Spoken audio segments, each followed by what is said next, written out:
Hello student, कैसे हैं? अच्छे हैं। तो आज हम लोग जो है आय से संबंधित प्रश्न को देखेंगे। एक प्रश्न दिया है कि 5 वर्ष बाद जैकब की आय उसके पुत्र की आय से 3 गुनी हो जाएगी। 5 वर्ष बाद 5 वर्ष पूर्व जैकब की आय उसके पुत्र की आय की 7 गुनी थी, तो उसकी वर्तमान आय क्या है? तो सबसे पहले जो पूछता है उसी को मानते हैं, जो पूछता है उसी को मानते हैं। तो वर्तमान आय पूछ रहा है, तो वर्तमान आय हम दोनों को मान लेंगे। तो माना जैकब की वर्तमान आय x वर्ष है तथा पुत्र की, जैकब के पुत्र की वर्तमान आय जो है क्या है, y वर्ष है।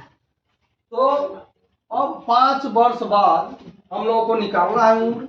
जैसे मान लीजिए अगर जो किसी विद्यार्थी की उम्र इस समय 15 वर्ष है, कितना है? 15 वर्ष, यानी वर्तमान उम्र जो है 15 वर्ष है। तो अगर जो पूछा जाए 5 वर्ष बाद उसकी उम्र क्या होगी, बाद पूछा जाए 5 वर्ष बाद उसकी उम्र कितनी होगी 5 वर्ष बाद, तो क्या हो जाएगा?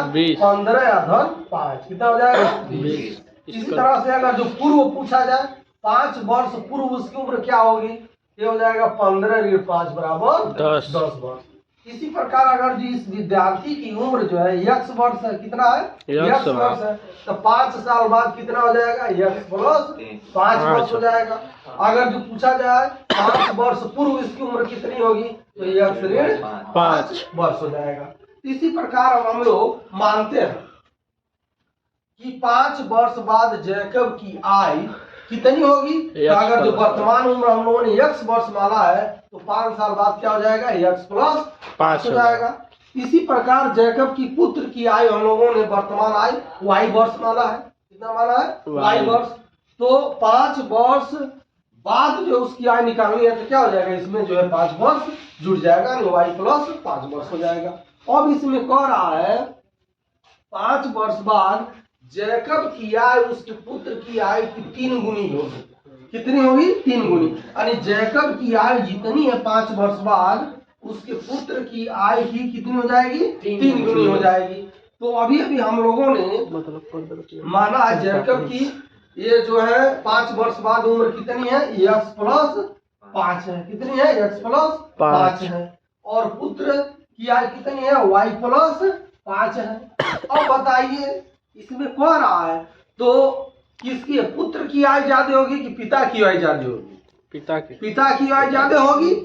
अब पिता की आय ज्यादा है, पुत्र की आय कम है, तो इसका 3 गुना है, 3 गुना करेंगे तब बराबर होगा। अब इस समय दोनों की आय क्या हो गई है? बराबर हो गई, बैलेंस है। और जब बैलेंस है तो ठीक है। अब क्या करेंगे हम लोग, इसका गुणा करके पक्षांतर कर लेते हैं, तो ये हो जाएगा x प्लस 5 और ये हो जाएगा 3y और ये हो जाएगा 5 3 15। इसको इधर लाते हैं तो हो जाएगा x ऋण 3y बराबर 15 ऋण 5, हो जाएगा x ऋण 3y बराबर कितना हो जाएगा? 10। ये हो गया समीकरण नंबर 1। इसी प्रकार हम लोग समीकरण नंबर 2 बनाएंगे। तो अब हम लोग द्वितीय प्रश्नानुसार चलेंगे। कह रहा है कि 5 वर्ष पूर्व, तो 5 वर्ष पूर्व जैकब की आय जो है, अभी अभी आप लोगों को बताया गया है, जब पूर्व या पहले पूछे तो क्या करते हैं? वर्तमान उम्र में से उतना हम लोग घटाते हैं। तो हम लोग जैकब की वर्तमान उम्र जो है x वर्ष माने हैं, तो x में से क्या करेंगे? 5 को घटा देंगे। पुत्र की वर्तमान आय हम लोग क्या कितना माने हैं? y वर्ष माने हैं। तो हम लोग क्या करेंगे? पुत्र की आय में से 5 वर्ष घटा देंगे जब पूर्व या पहले कहेगा। इस प्रश्न में कह रहा है कि 5 वर्ष पूर्व जैकब की आय उसके पुत्र की आय की कितनी गुनी थी? 7 गुनी थी। 7 गुनी थी। तो यहाँ जैकब की आय, जैकब की आय बराबर हो जाएगी 7 गुणे पुत्र की आय, पुत्र की आय ये हो जाएगी। यह द्वितीय शर्त कह रहा है, द्वितीय प्रश्नानुसार या द्वितीय शर्तानुसार कह रहा जैकब की आय जो है उसके पुत्र की आय की 7 गुनी होगी। कब? 5 वर्ष पूर्व, 5 वर्ष पूर्व या 5 वर्ष पहले। तो जैकब की आय जो है 5 वर्ष पूर्व कितनी है? x ऋण 5 है। कितनी है? x ऋण 5 है। इक्वल टू और 5 वर्ष बाद जो है पुत्र की आयु कितनी है? y ऋण कितना है? y ऋण 5 वर्ष है। और कितना गुना करेंगे तो पिता की आयु के बराबर हो जाएगी उसके 7 गुना करेंगे तो ये हो जाएगा x ऋण 5 बराबर ये हो जाएगा कितना? 7 y हो जाएगा और 7 पचे 35 हो जाएगा। इधर आएगा x ऋण 7 y बराबर या माइनस में इधर जाएगा तो प्लस में हो जाएगा तो -35 ऋण है तो धन हो जाएगा 5। ये हो जाएगा x ऋण 7 y बराबर कितना हो जाएगा? ऋण 30 हो जाएगा। और ये बन गया समीकरण नंबर। अब हम लोग क्या करेंगे? समीकरण 1 और 2 से क्या करेंगे?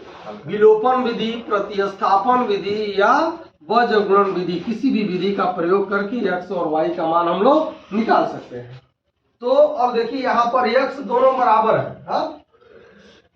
यहाँ पर हम लोग देख सकते हैं ये समीकरण नंबर जो है x ऋण 3y बराबर 10, ये समीकरण नंबर 1।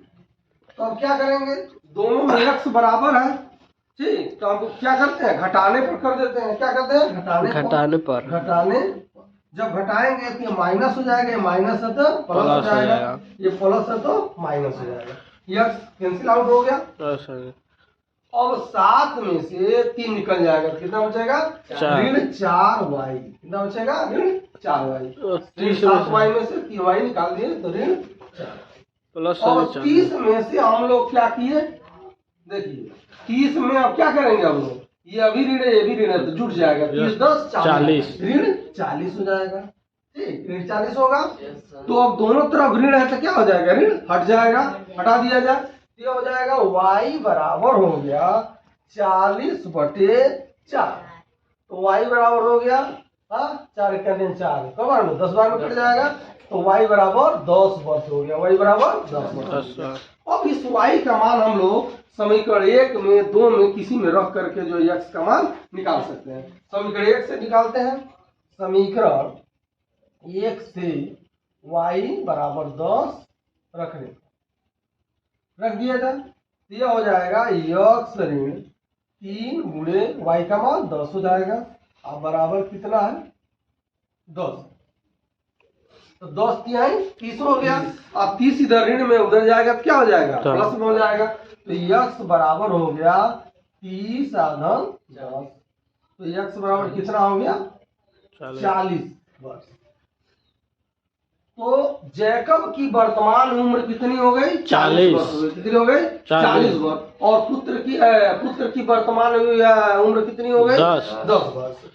तो दोनों की वर्तमान उम्र जो है कितनी हो गई? जैकब की वर्तमान उम्र हो गई 40 वर्ष और पुत्र की आयु जो है 10 वर्ष हो गई। ठीक, यह हो गया। अब हम लोग आते हैं इनका उम्र का काटा कर लिया जाए। कहा था कि 5 वर्ष बाद, क्या कहा था? 5 वर्ष बाद। तो 5 वर्ष बाद कहा है तो क्या करेंगे हम लोग? 40 में क्या करेंगे? 5 जोड़ लेंगे। और फिर जो है 10 में कितना जोड़ लेंगे?